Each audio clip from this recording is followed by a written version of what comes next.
बिस्मिल्लाहिर्रहमानिर्रहीम। प्यारे बच्चों, अस्सलामु अलैकुम वरहमतुल्लाहि वबरकातुहू। गुरु अच्छे आज 8th लेसन यथ नाव छु टेलीविजन। सारी बच्चे खुलावन पनन किताब, पेज नंबर छु 55। सब छु ना टेलीविजन।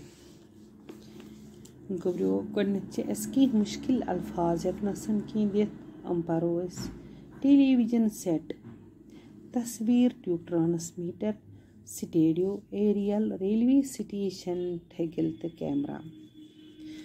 गुरु टेलीविजन को रेडियो लहरन हंद जरिए यह एक जाय पे बे जाय ताम शक्ल वातनावन। गुरु दपान टेलीविजन हसे गो रेडियो लहरन हंद जरिए यह एक जाय पे बे जाय ताम शक्ल वातनावन। यह से वातनो इतन शक्ल इस रेडियोस मज बोजान अत आवाज बोजान कथी इस बोजान, बल्कि शक्ल हेकान वचित कि टेलीविजनस मज शक्ल ती वचित, आवाज ती वचित, तो बे हेकान कह ती जाय वचित।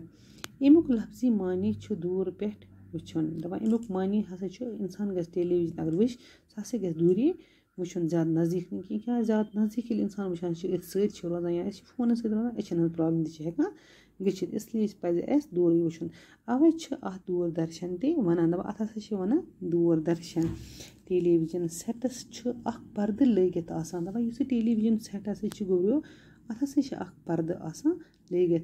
यथ पर्द छु दारि हंस काम दिवान। दपान यह पर्द हसा छु दारि हंस काम दिवान। अम दारि मज छु तुह मील वाद दूर वाद मीलुक प्रोग्राम, तथ खेल तमाश तथ पट वुछान जन ते सोरी प्रोग्राम दूर छन सपदान, बल्कि तिहज मकान दार निबर किन बिल्कुल नजदीक।